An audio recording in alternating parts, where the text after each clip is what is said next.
Ngayon, Marlon, masipag nilang pilit minamadali ang hearing ng budget for 2025. So, diyan natin na-discover ang pagkakanda-utal-utal ng isang Stella Kimbo tensyonado sa mga tanong ng minorya.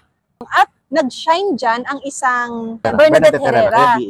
Nag-shine siya ng nag-shine dahil lahat ng tanong niya na hindi natin akalain na meron pa palang mga miyembro ng Kongreso ang may lakas ng loob na makapagtanong ng ganun. Pero Marlon, based naman sa title natin, meron isang Marcoleta ang nakapagpa-fact check sa isang, alam mo yung hari-hariang asta ng isang Speaker of the House na Martin Romualdez. Bakit ko sinasabing hari-harian? Marlon, narinig ko, I was told na there's already a gentleman's agreement within the lower chamber that the majority cannot ask questions regarding sa budget. In-establish lang nilang magawa, i-set ko lang yung premise, in-establish lang nilang magawa ang isang practice na ang unang nagtatanong ay minority dahil kukunti lang sila. Kaya nagkaroon ng moment na mag-shine ang isang Bernadette Herrera. Pero pagkatapos nila, hindi na pwedeng magtanong ang majority.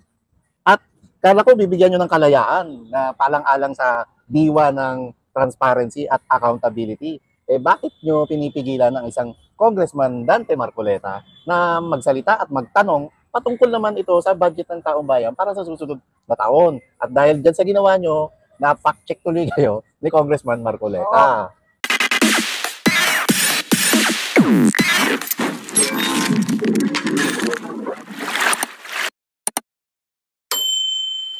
Alam ko may umiyak-iyakan. Ayun na nga, Marlon.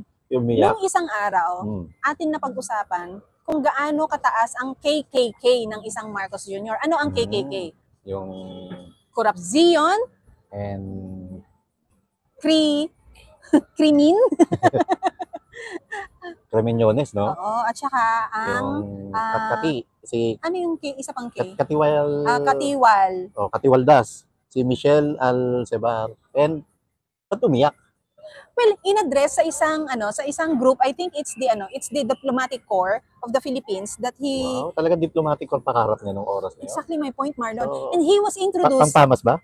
Actually, and he was introduced by another dramatic and weak leader of this country na Secretary ng Interior Local Government, Benher Abalos. Tapos, I think not a minute from his opening remarks, medyo ngangal-ngal na yung lolo mo. Parang, alam mo yon, yung after mong mag-party-party, bibigyan mo kami ngayon ng drama that you care? Yun lang naman yung nakakaano dun eh. Pero alam mo pa, minsan, nalasing ka na ba? Oo. Pagka, bagay, kwento mo, pag nalasing ka, tamang tulog lang, no? Oo, nasa ilalim nga ako ng office desk office desk. Yung iba, ito hindi lang lasing yung iba, pagka pagka may amats, ang trip nila, kung hindi lap trip, food trip, drama. Meron namang crying trip. Madalas yan, Marlon, sa babae. Madalas yung mga pagnalalasing umiiyak babae. Babae lang ba tinatamaan ng amats? Mas madalas sa merong tamang tamang. Ibig mo bang sabihin nung humarap siya sa grupong yun, may amats siya? Malay mo. Kaya mabilis ang emosyon niya? Alam mo, dalawang bagay lang yan, Pam. Kung hindi ka nagdrama-drama, naka-scripted yun, na kailangan mag-alapamas ka, lalo't diplomatic corps yung kaharap mo. Tama, diplomatic corps. Kaharap mo, kailangan galingan mo yung pagiging pamas mo. Best actor ka dapat. Or, baka may amat ka. Kasi, kung sasabihin natin na sincero yung pag-iyak niya, hindi makukuha ng iyak at luha yung problema ngayon ng Estado. And I think it is also the wrong crowd that you are addressing the problem to. Exactly. Diba? Parang sana ang kaharap mo dyan, yung kapulisan mo. Dahil sino nag-execute ng peace and security? Ang pangit tingnan nun. Kung sa harap ng mga pulis mo, iiyak ka, di pinalitan mo na si Senator Bato de la Rosa. Naturingan commander-in-chief ka, nagpapakita ka ng kahinaan. No wonder, dati pa, sinabi na ng Pangulong Rodrigo Duterte na weak leader ang isang Bongbong Marcos Jr. Ngayon, bilang isang commander-in-chief, parang ang pangit tingnan na iiyak ka sa harap ng maraming tao. Pwede mong iiyak yan in private, sa sarili mo, sa pamilya mo, and sa ilang trusted persons mo. Pero sa harap ng maraming tao, kailangan ipakita mo na firm ka, na matigas ka, tigit lalo, hindi lang yan makikita sa pagpapakita ng emosyon, kundi dapat ang ipakita mo rito yung dedikasyon mo na ipatupad ng tama yung naayon sa batas ng pamahalaan. Pero Marlon, kasi yung sinasabi mo na dapat firm ka, dapat ano yung sinabi mo, matigas ka. Matigas ka. Pero oo. kung firm ka at matigas ka, pero ang taas ng rate ng iyong krimen, ng katiwalian at ng korupsyon under your leadership, then you are not firm and you are not matigas. You are the very adjective that PRRD told us about. You are a weak leader. Oo. Kasi hindi naman nga tataas ang rate ng mga corruptions and crimes na meron sa komunidad natin kung ginagawa mo ng tama ang trabaho mo bilang ikaw nga ang ano siya? Commander-in-chief. Commander-in-chief or commander ang iniisip ko, At ROTC. bilang ama ng bansang Pilipinas, di ba? At yung umiiyak ka, pero under your leadership nangyayari ang lahat ng ito. At bilang ikaw ang commander-in-chief, nasa ilalim mo lahat ng grupo na pwedeng magpasatupad ng peace and security, anyari. Nasa iyo lahat ng resources. Oh. Kung kayang-kaya niyang gawin, kung kayang-kaya niyang ipatupad, magagawa niya. Look at yung ginawa nila sa KOJC compound. 'Di ba? Batalyon ang pinalusob niya para lamang hulihin ang isang Pastor Apollo Kibuloy. Pero sa kabila nito, marami pang insidente ng mga kriminalidad ang nangyayari sa paligid ngayon na hindi na-address ng maayos ng gobyernong Marcos.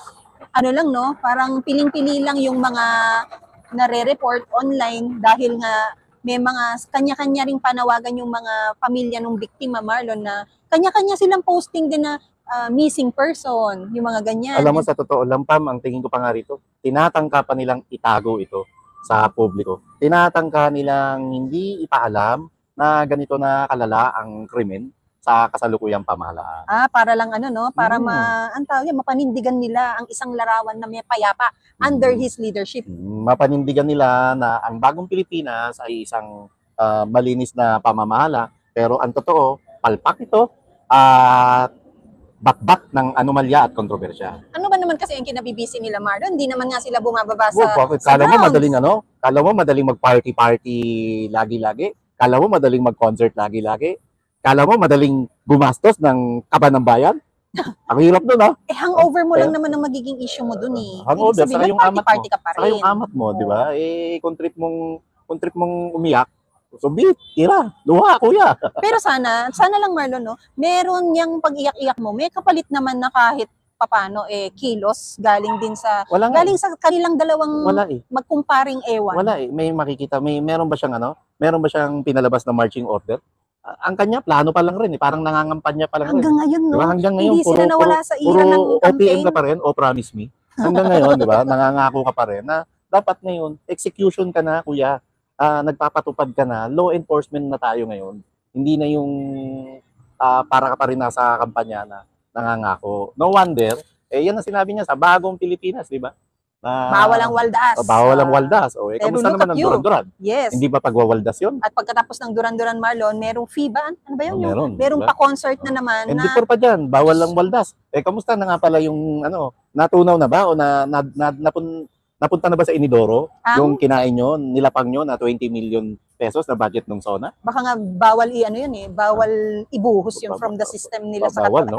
Ang mahal. Kasi mahal eh. Sa mahal nun, diba? Hanggang mabulok dyan sa inyong intestines, dyan lang yan. At higit dito, sa bagong Pilipinas, isa lamang ang good governance sa kanila. Ang good governance sa kanila, pagmukaing masama ang pamilya Duterte sa mamayang Pilipino. Pero aside from that, wala na. Pagka kwento na tungkol sa agri-smuggling, kwento na tungkol sa drug test, pagkwento na tungkol sa extraction, wala na yun. Tigil tahimik na sila ron, Pamela. Yung hanggang ngayon hinihintay natin yung hair follicle na, hair follicle, 'di ba? Na nire-request ng marami. Yes, 'di ba? Alam mo, Marlon, bakit kinakailangan nilang gawin na manira ng ibang administrasyon, lalong-lalo na ng mga Duterte? Bakit? Sa ganung paraan lang sila bumabango. Yung ikasisira ng iba, ikinababango nila. Walang iniwan to sa mga marites saka maricon sa kanto, no? Oo. Na ang galing-galing manira ng kapwa, pero sarili nila hindi naman nila maayos. And speaking, tamang-tama yung sinabi niya, angkop na angkop yung sinabi ni Senator Joel Villanueva. Doon sa isang henchman nila na si Congressman Saldico, na bago ka pumuna, maligo ka muna dahil ikaw ay may baho na halos hindi na maitago, Marlon. Ang dami-dami niya di umanong mga transaksyones sa gobyerno na siya ang kontraktor. At pag-aari niya ang mga kumpanyang nag-execute ng mga proyekto. Correct. Involved ito di umano sa DepEd laptops scandal, scam. Yung water front pa yun. Tapos,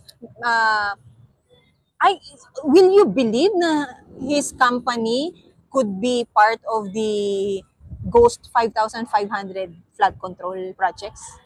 Kasi yan din ang hinihingi natin sa Kongreso ngayon yung ilabas nila ang listahan ng mga contractors ng 5,500 flood control projects. At dahil ayaw nilang busisiin yun, ayaw nilang pagtuunan ng pansin yun, hindi maiwasan tuloy na mag-isip ang taong bayan na kaya nila pinagtatakpan para busisiin siya sa atin yung 5,500 flood control project ay dahil sila mismo ang sangkot doon at sila mismo ang nakinabang sa multibilyong pesong pondo roon.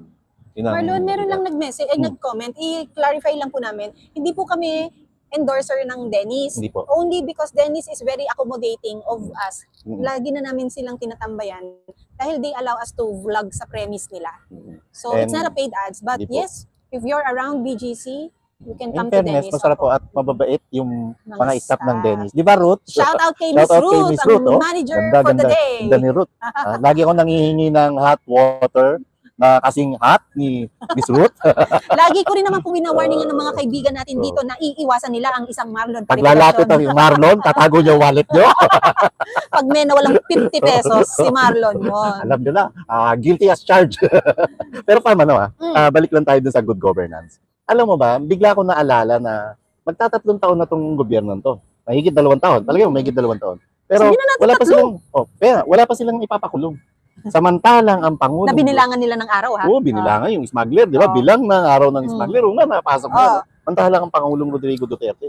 Alam mo ba hanggang ngayon, nakakulong yung 2 fraternity brothers niya. Ay, bakit? Sa Lex Talionis. Ito yung 2 Bureau of Immigration Deputy Commissioners na nasangkot sa bribery scam. Yun yung na si Antosino and sino ba yun? Hanggang ngayon nakakulong sila. Ito pagpapatunay na ang nakalipas na gobyerno, walang sinisino. Kahit kaibigan ka, kahit fraternity brother ka, kung mali ka. Kung mali, pinakulong ka ng kabrad nyo, elder brother nyo na si Pangulong Rodrigo Duterte. Pero ngayon, wala pa rin tayong nakikita, Pamela. Ang ginawa lamang ay sinibak si Commissioner Norman Tansingco. Pero aside sa kanya, wala na ibang gumulong tulad ng pinangako niya. And wala tayong nabalitaan na pinakasuhan. At syempre, kapag pinakasuhan, dapat ipakulong. Speaking of kinasuhan, Marlon, yung nagkaroon ng mga dismissal, nire-reappoint Grabe, no? May ipapakulong ka pa ba? Bagay. Kasi, ibig sabihin, kung ikaw ay nagkaroon ng record sa gobyerno, that means to say, you know the drill already kung paano mag-deliver. And remember, merong ganyang aligasyon na ang isa sa mga requirement ng isang unang ginang ay someone who can deliver. Whatever deliver is, based sa interpretation niya, be it a good performance as under a good governance or deliver the goods. Na multi-million the mula. Nakalimutan ko, ang bandera nga pala ng Marcos administration ay Bagong Pilipinas. Yes. At ito yung Bagong Pilipinas na kung sino yung bulok na opisyalis ng pamahalaan ay patuloy na nakakapagsilbi ngayon at patuloy na nakakapagnakaw sa kaban ng bayan. And now you realize, kasi kapag sinabi mong may bago, may pinanggalingan kang luma. Transition yan from his kind of governance to the governance that PRRD implemented during his time na maayos, naligtas, na ang mga tao kahit nagkapandemya, hindi nagutom, may ginawa ang gobyerno. Di ba? May nag-comment yan kahapon, panahon ni PRRD, nagkapandemya tayo pero never kami nagutom. Tama. O, di ba? Tama. Yun, coming from that old governance to now their bagong Pilipinas, sinira nila lahat ng maganda doon, ginawa nilang kung ano yung aayon lang sa kanila. Kung ano yung mga magagandang nangyari sa nakalipas na gobyerno, binabago naman nila ngayon para lalo maging masama ang sitwasyon ng mamayang Pilipino. And ano ba to? Yung tungkol pa ron sa Pam, yung pagiging yung political will, wala, Pamela. Wala talaga silang maipakita at wala pa tayong nararamdaman. Wala talaga. Wala pa. Sa tingin mo ba, yung third year wala silang ginagawa, sabihin, kikilos pa ba yan on the 4th, on the 5th, on the 6th? Wala Tapos, na, Marlon. Itong mga nawawalang Nangangako bata, na lang no? yan. Itong mga nawawalang bata, hindi basta-basta to. Dahil yung iba, napapatay. At yung iba, hindi Wala na. basta-basta pagpatay ang ginawa sa kanila. And may ginawa ba ang mataas at mababang kapulungan ng Kongreso para magbigay oras upang imbestigahan itong mga pangyayari to? Wala. Masipag silang mag-imbestiga pag patungkol sa Pogo. Masipag silang mag-imbestiga pag patungkol dun sa pinatay na drug lords, di umano, sa Davao Penal Colony. Pero pag tungkol na sa hustisya ng mamayang Pilipino, wala na, baliwala na sa kanila yun dahil wala silang pakinabang at alam nila sasabit mismo rito ang ilang opisyales sa pamahalaan. Nakakampi nila. Ngayon, Marlon, masipag nilang pilit minamadali ang hearing ng budget for 2025. So, diyan natin na-discover ang pagkakanda utal-utal ng isang Stella Kimbo tensyonado sa mga tanong ng minorya. Yung grupo ng minority group, Marlon, sa lower chamber, nagtanong at nag-shine dyan ang isang BH Bernadette something. What's her name? BH Herrera. Bernadette Herrera. Bernadette Herrera. Nag-shine siya ng nag-shine dahil lahat ng tanong niya na hindi nating akalain na meron pa palang mga miyembro ng Kongreso ang may lakas ng loob na makapagtanong ng ganun. Pero Marlon, based naman sa title natin, meron isang Marcoleta ang nakapagpa-fact check sa isang, alam mo yung hari-hariang asta ng isang Speaker of the House na Martin Romualdez. Bakit ko sinasabing hari-harian? Marlon, narinig ko, I was told na there's already a gentleman's agreement within the lower chamber that the majority cannot ask questions regarding sa budget. In-establish lang nilang magawa, i-set ko lang yung premise, in-establish lang nilang magawa ang isang practice na ang unang nagtatanong ay minority dahil kukunti lang sila. Kaya nagkaroon ng moment na mag-shine ng isang Bernadette Herrera. Pero pagkatapos nila, hindi na pwedeng magtanong ang majority. Grabe, no? Huwag natin kalimutan yung yung napakagandang talumpati ni Speaker Martin Romualdez. Na ang sinasabi, sabi niya, ito, pambasahin mo to. Na ang sabi niya, we cannot ignore the reality that there are those who seek to undermine our works. Critics who speak of accountability while conveniently ignoring their own misuse of public funds, Romualdez said. This chamber will not tolerate hypocrisy, nor will it stand idle in the face of such blatant disregard for public trust. Naalala ko, titindig ako, tatayo ako, lalabanan ko kayo, di ba? Parang kupal na talaga dito mamang ko. Sa pamiganang magsabi ng hypocrisy, no? Victim ka? Ikaw pa victim? Hindi ba kayo ang nambibiktima? Hindi ba kayo ang suspect? At kala ko bibigyan nyo ng kalayaan na palang-alang sa diwa ng transparency at accountability. Bakit nyo pinipigilan ng isang Congressman Dante Marcoleta na magsalita at magtanong patungkol naman ito sa budget ng taong bayan para sa susunod na taon? At dahil dyan sa ginawa nyo, na-fact-check tuloy kayo ni Congressman Marcoleta. Dahil naglabas ito ng sarili niyang statement sa kanyang FB page, Marlon, wherein he said that he was prevented from asking questions. Pero dito, sa sinasabi mo, sa iyong statement, ay malaya dapat, ano to eh? Saan mo sinend? Andyan sa Telegram. Wait lang guys. Sabi niya, hindi maaaring magturo ng daliri ang mga may sariling kasalanan. Sa harap ng Kongreso, lahat ay dadaan sa tamang proseso at walang makakatakas sa pananagutan. Ano ang tamang proseso? Ang hindi pagsalitain ng isang Congressman Dante Marcoleta. Yun ba ay tama? Pero ang sinasabi mo, di ba, may tamang proseso. Ang tamang proseso at practice na sinasabi nila, Marlon, unang magtatanong ang minority group dahil kakaunti lang sila at susunod ang majority group. Pero pagkatapos magtanong ng minority group na nag-shine naman, in fairness to them, nag-shine naman, tinanong nila nasa ng ganito, nasa ng ganyan. Hindi nyo na pinagsalita ang majority? At saka ang isang, yan yung tradisyon, di ba? Pero ang pinakatamang proseso sa pagdinig patungkol, kahit anong issue, lalo sa plenaryo, bigyan ng karapatan ang lahat ng miyembro. Maging bahagi ka man ng majority block o minority block, bigyan ka ng karapatang magsalita, mag-usisa at ipahayag yung iyong saloobin bilang mambabatas na may mandato mula sa mamayang Pilipino o mga constituents nila. Bigyan kanila ng yung ipatupad, malaya nilang mapatupad yung kanilang karapatan na masabi yung kanilang mga ninanais. At lalo ito nasa plenaryo ng mataas man ito ng mababang kapulungan, magpataas na kapulungan o mababang kapulungan. Ang tanong ko, Marlon, bakit meron silang objective na mapadali ang pagdinig ng budget? Ang tawag dyan, railroad. Bakit? Minamadali, Bakit? no? Alam mo, Marlon, ito para, lang ha. Para yung pondo, malaki yung malaki yung interest nila, personal na interest.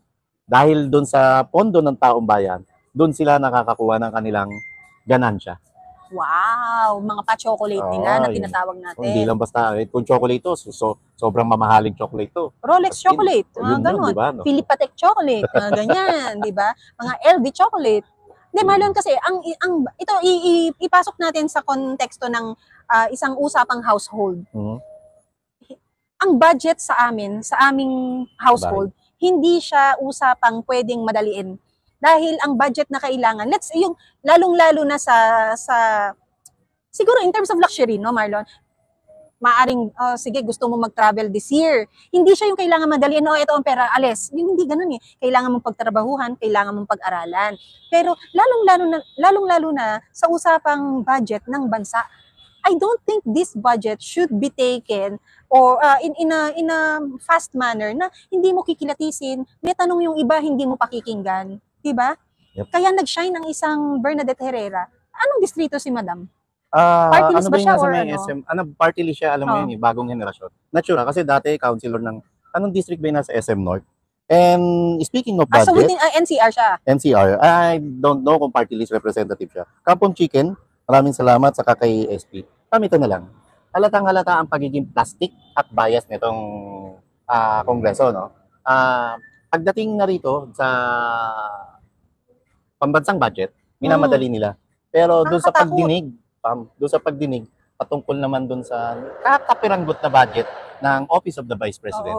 Masyado nilang dinidili. Kung tambayan nila, no? Kung tambayan nila, kung kukuhaan nila. So, ganito ngayon. Sino ngayon ang ipokrito? At sino ngayon ang ipokrita? Di ba? At tama, bagong henerasyon party list. 19th Congress, naging councilor yan, Quezon City, member of Quezon City nga, first district. Yung first district pala yun. First district. So I think she's worth the re-election that she needs, sana, if ever. Sana. And may you shine more in the future na maging boses ka ng marami. Diba? Maging boses ka ng taong humihingi ng katarungan. Dahil Marlon, napaka-valid ng mga tanong niya. Sobra. Naman. Pam, tingnan mo naman kung ikukumpara mo yung kung paano manamit ang isang Bernadette Herrera kumpara sa pananamit naman ng isang Miro Kimbo. Ay, nako diba? Nung araw naman na dinideliberate ang Marlon, halos nag-t-shirt na lang ang Stella Kimbo tensionado dahil natakot itong lahat ng tao, inilabas ang presyo ng mga kanyang alahas at kanyang mga damit at bags. Mukhang narindi ron sa comment section niya. Kinlose nga in-off diba? Nga Ikaw kasi tag ka ng tag Tinatag mo kasi. Tinatag mo kasi. Sila Joey, sila Sas. Tinatag kasi. Yun yung Anyway. Hindi na niya kinaya. Pero Marlon, meron lang something concerning din, no? Just to quickly give you a background. Tinanong ng isang Bernadette Herrera, ano pala ang married name niya? DY. DY. Pero doon na lang tayo sa BH. Tinanong niyan na mula nang umupo ang isang Marcos Jr., hindi na nai-report sa Kongreso ang mga savings ng mga ahensya, Marlon. Na dating ginagawa from previous government, yung ngayon, hindi mo na ginagawa, may something. Diba? At para itago mo sa tao kung magkano ang savings ng mga ahensya, alam mo kaagad na something is shady, ika nga. Mismo. And nalapastangan na naman dito yung prinsipyo ng transparency. Yes, oo, diba? Na laging pinagsisigawan ng marami na ilabas ninyo ang mga libro. Saan ninyo ginastos ang pera? Pero sige, yung saan ginagastos ang pera, laging pinag-uusapan yan. Dahil sasabihin natin, ang DPWH ay kailangan magkaroon ng overpass sa kung saan ganitong lugar. Not overpass, road to get you from point A to point B. O sige, ang ganitong ahensya kailangan niya, ang PhilHealth kailangan na ng mga bagong aparato para sa ganitong kidney cure or whatever you call it. Pero yung savings, para hindi mo pa rin ika-proud na i-announce sa publiko na nagkaroon tayo ng 1 billion savings sa ganitong ahensya. Wala. At tinatanong ng isang BH, saan ho napunta? Tapos ang sinasabi ng isang Stella Kimbo, ang practice po kasi ay ganito, ganyan, ganyan. Hindi ko po tinatanong kung ano ang practice. Ang tinatanong ko po ay saan Galing, napunta. Ang Ang galing no? din niyang hindi Galing. siya nagpapadistract. Ang galing. At ito, Marlon, dun sa sinabi ni VP Sara na ang gaba, dili magsaba. Oo. Yung gusto nilang mangyari kay VP Inday Sara na magkanda bulol-bulol, magkanda utal-utal, magkanda ngatal-ngatal sa pagde-deliberate ng kanyang budget, sa kanya nangyari. Belat. Di ba? O, ano ka ngayon? Gigil mo kami, ha? Totoo ba? Na anak mo si Ramos? Ramos. Matchingawig sila, no? Matchingawig sila. Gusto ko lang maniwala. Ano ba to? Grabe ganito kabulok ngayon yung sistema, no? At ganito kalala. Na anyway, naniniwala pa rin ako na marami tayong mga kababayan ang patuloy na nag-oobserba. At hindi lamang mga kababayang sibilyan, pati mga kababayang militar. Dahil halatang-halata na ang mga nangyayari ngayon sa pamahalaan na talamak ang katiwalian, talamak ang pagtatakip sa kanilang kasamaan, at talamak yung krimen sa bata. Marlon, may tanong ako sa'yo. Di ba si Kong Marcoleta ay nabibilang sa grupo ng religious group na INC? Sa may impluwensya. Do you think that his views and opinions reflect that of the sekta that he belongs to? Personal, sa tingin ko hindi pa yun ang kabuuan. Tingin ko hindi pa yun ang kabuuan dahil maaaring meron na sa kanilang miyembro ang may ganun na ring pagtingin. Pero kasi ibigay natin sa kanila na sila mismo maghayag ng ganito. Pero isang sign to. No? Isang sign to na isang Congressman Marcoleta na isa sa kinikilalang leader ng nirerespetong Iglesia ni Cristo, na baka lang personal to, pasintabi ko sa mga kapatid natin sa INC, no? Baka lang, baka dumating sa punto na mismo ang kabuuang grupo nila ang magpahayag ng pagkadismaya sa Administrasyong Marcos. And it's not wrong. I ask not to make people see na mali yung ginagawa niya. Actually, napakatama nung ginagawa niya. Regardless, saludo. Yun nga, regardless kung he shares the same sentiments of the religious group, tama ang direksyon ng isang Marcoleta. Yan ang isang kapatid na talagang naninindigan sa tama. Hindi kagaya ng ibang kilalang mga, alam mo yon, mga sikat na mamamahayag na kabilang naman niya, pero iba ang direksyon ng utak. Ito yung mambabatas na alam niya ang trabaho niya, at alam niya at nagpapakita siya na tunay niyang mahal ang bayan. Yes. Hindi yung mahal ang sarili nilang interes, hindi yung mahal ang sarili nilang bulsa para lamang maibigay ang kapritsyo ng kanilang boss sa mababang kapulungan. Siya ba ay naghayag na officially na siya ay tatakbo bilang senador? Wala pero pa. Matindi yung mga panawagan. At lumabas lately sa isang survey na siya ay nasa top 12, Marlon. And good luck po kay Kong Dante. And sana, alam mo ba, nung panahon ng Marcos Sr., merong isang Dante rin na isang naging mahigpit na kalaban, bumatikos. Si Dante Boscaino. Oh. Yun naman yun sa CPP-NPA. Pero ngayon may isang Dante na lumabas, na Dante Marcoleta, na kumakalaban naman ngayon laban sa katiwalian sa pamahalaan. Yun nga. Yun yung na sana tumakbo ang isang Congressman Marcoleta. At sabi ko nga pa, kung pwede lang i-clone natin ng isang Kong Dante, para dumami pa. Pa-clone na rin natin si Ma'am BH, di ba? Para lang dumami yung maging isang tunay na mambabatas, hindi yung mga huwad na mambabatas, no? Sana naman ang Pilipinas ay gumraduate sa ganitong klase ng gobyerno, Marlon, na alam mo yung maski papano na lang, yung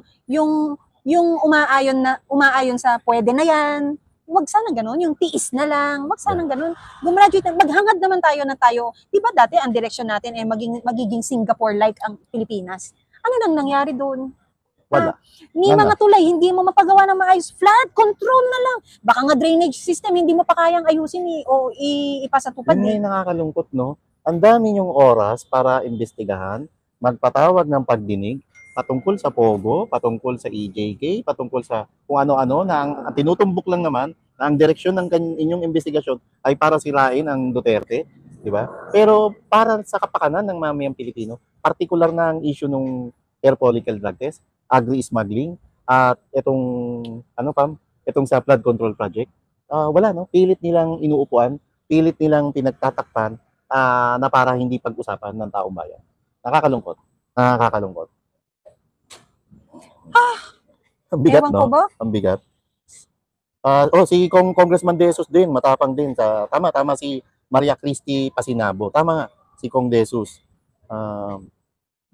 Jocelyn Valdez Tanon, gising na po ang taong bayan, magkikita-kita na lang tayo sa eleksyon. Sana, pero kukunti pa ho tayo, magparami pa ho tayo. Oo, pero aware ho ba ang marami na, you know, when we attend leadership forums, Marlon, no? Minsan kasi kumakalas ka na, napapadala ka sa isang meeting, ako napapasama sa isang meeting. Ang madalas ko nasasamahan ng Leaders Forum, Marlon, kapag bumababa tayo sa grassroots, hindi sila aware na may hidwaan sa South China Sea. Hindi sila aware na merong PhilHealth scandal na ganyan. Hindi sila aware sa maraming bagay dahil hindi ginagawa ng mainstream media na inaasahan sana natin na mag-disseminate ng mga impormasyon in a fair and square manner, Marlon, dun sa mga taong inaabot nito. At lagi lang pinapakita ang mga manipuladong datos na maganda ang nangyayari. Kaya ang paniwala ng marami ay walang problema ang bansa. Na nagtatrabaho ng maayos, yung isang pangulo na hindi naman may issue talaga ng paggamit ng ipinagbabawal na gin. No? And Pam, sa pagkakalam ko, first time lang ito sa history ng Pilipinas na maging top 1 tayo. Babalik-balik natin yung risk index, global to, sa buong mundo, number 1 tayo na pinakadelikadong lugar, pinakadelikadong bansa. Hindi lamang sa issue, yun yung binabanggit natin, KKK. Krimen. Sige, sabihin na natin, krimen, korupsyon, katiwalian, at pati yung kalamidad. Yung kalamidad, yung pag-address doon. Yung pag-address doon. Yun nga, dahil may katiwalian. Diba? And meron din krimen. Graft and corruption yun. Diba? Yun yung napakalungkot. And sana, yun na lang duran-duran niya, Marlon, na pagtanggap niya. Dahil ang pagpapalabas ng isang PCO ay ito ay organisado ng mga kaibigan na hindi mo dapat tinanggap unang-una dahil hindi ka allowed. Isang pamahalaan, no? Bawal, no? And sino ngayon naghahabol? Sino ngayon ang sasalita? And sana nga, no? Yung vlog, sa vlog to sinabi ni Congressman Marcoleta, hindi interviewed ba? Sana yung ganitong pagkadismaya niya, asahan natin na sabihin niya ito sa isang privilege speech para higit pang mapag-usapan. At sana, pagtuunan pansin ng mainstream media, ang problema, yung mainstream media mukha nagiging paid stream media. Marlon, is there a way na ang privilege speech ay hindi rin ma-extend sa'yo? Nasa majority leader yung kung tatawagin ka sa floor o hindi. Kasi ang majority leader ang kumukumpas, ang bastonero. Sino ang majority leader ng Congress? Si Galipe? Oo, Galipe. Siyempre, sa tingin mo ba tatawagin siya? Yan ang dapat lang sana ang gusto niya magtanong sa budget, hindi binigay sa kanya. Papahawakan mo pa ba ng mic para mag-shine din? Pero Pam, nasa kasaysayan ng nasa kasaysayan ng Congress na kahit hindi ka pinagsasalita, may mga congressman talagang nagsasalita hanggang dumarating sa point na pinapatayan na lang ng mikropono. May ganun. Pagpapakita yun ng kanilang karapatan, ng kanilang disgusto doon sa parlamentong panuntunan sa Kongreso. Meron niya, kung mapapansin mo, yung mga dati, mga mayroong Mr. Speaker, mga nagsasalita. Parang nagre-recite sa classroom na. Sa ayaw nila sa gusto. Pag gustong tumayo ng isang mambabatas, pwedeng tumayo at pupunta ron sa malapit na podium sa kanila, hawakan ng mikropono. Pero di ba Marlon, kapag nung nag-budget hearing tayo naman na may control ng on and off ng mic pero pagka hindi na nila gusto, pwede nilang utusan ng utaan. Pwede nilang utusan yung technical department na patayin yung sound system nun, yung mikropono nun. Tingnan natin kung merong pagkakataon na makapag-request siya na makapag-privilege speech. At saka dapat nga itong mga kahangahangang kongresistang ito, sila magpasimula, buhayin nila yung issue ng agri-smuggling, buhayin nila yung issue ng pagpupulburon ng Pangulo ng Pilipinas, at buhayin din nila yung issue nitong extraction. Higit lalo, itong iniyakan ni PBBM na sandamakmak na kaso ng pang-aabuso sa ating mga kabataan. Alam mo Marlon, ang dami nilang piniling mga issue ng Pangulo, ang nag-react sila, kagaya nitong Duran-Duran, napilitan silang mag-react tungkol dito. May isa pang issue na nag-react din ng PCO Well, anyway, I forgot. Pero, ang isang issue talaga na inabandona nila, ang issue ng kidnapping. Sobra. No, talagang binaon nila yan. Patunay ito na napaka-selective ng Kongreso, pati Senado, at nawawala na yung prinsipyo ng isang objective. Hindi na sila objective, kundi talamak ang pagiging selective sa Kongreso ngayon. Itong sa extraction, despite the evidences that you have, the audio call, the audio messages, the video messages, yung pati binag-testimony pa. ano, Diba?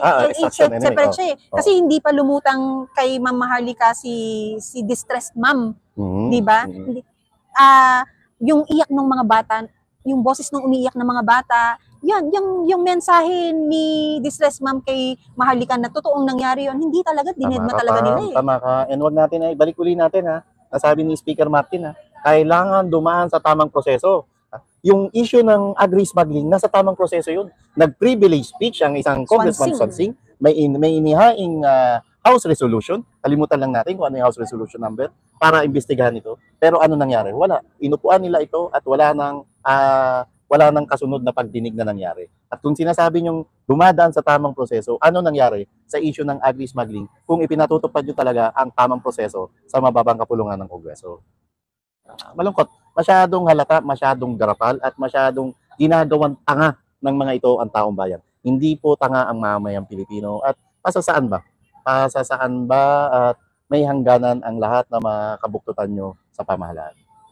At ang tamang prosesong sinasabi ninyo, hindi lang sana yung nasasaklaw yung mga sarili nyong interes. Yun. Ito sana ay tamang proseso na mas ikakapakinabang ng marami, lalong-lalo na ng sambayan ng Pilipino. Tama. Dahil nandyan kayo sa pwesto ninyo para paglingkuran ang mamamayan, hindi ang inyong mga bulsa at pamilya na kakamkam lamang. Higit lalo, nandiyan kayo sa pwesto nyo hindi para pagpasasaan ang pera ng taong bayan.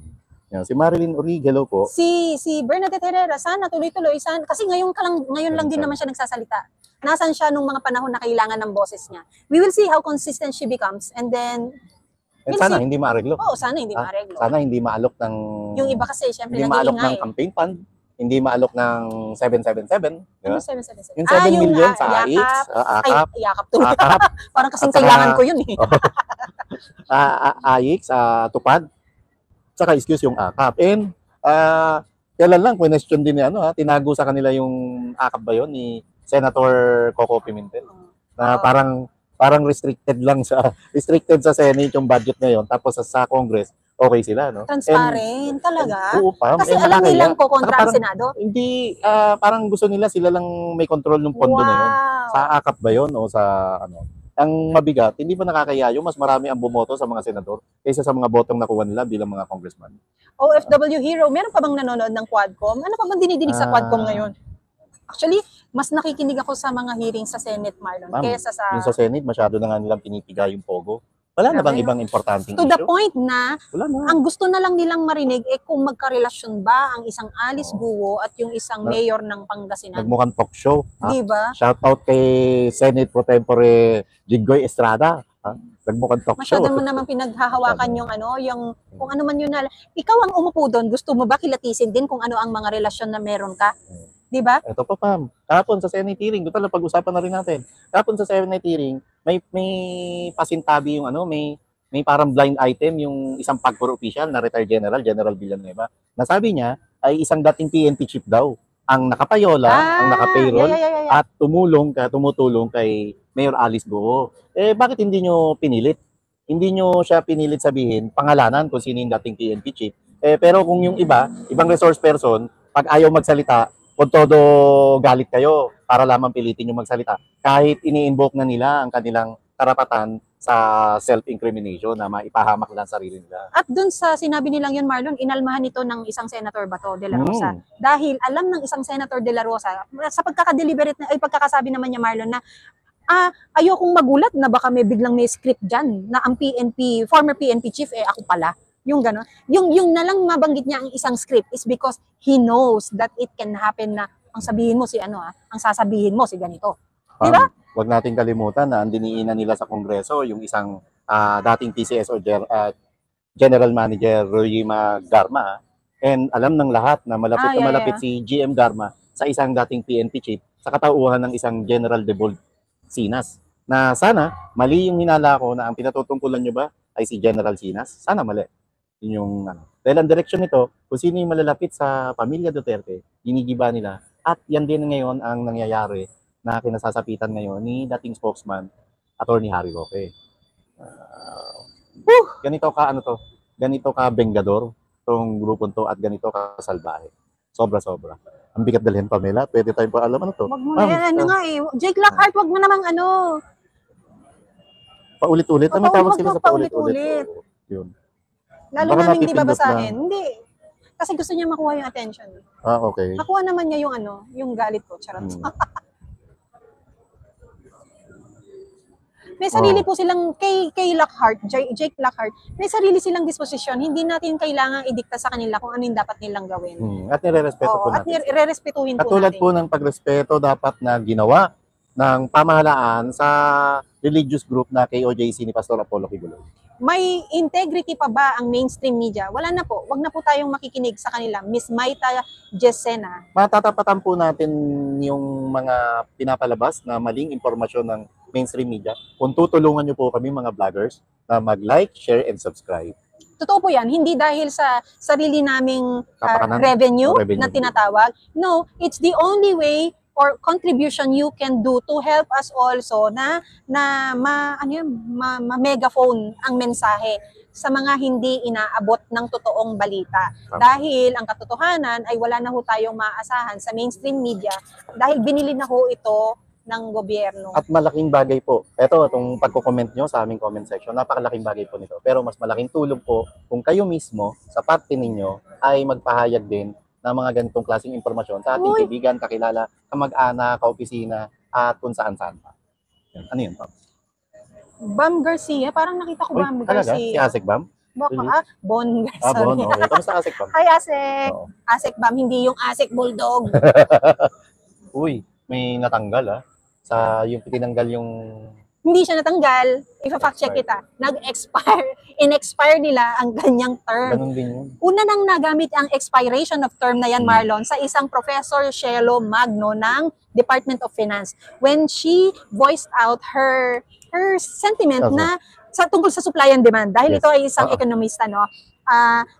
Siguro a week after that, naka-receive siya ng mensahe mula sa opisina ng isang ES Bersamin na sinasabi na your term as undersecretary has expired. Grabe, Nag-imbento na naman ng Ang batas termino. ang gobyernong ito.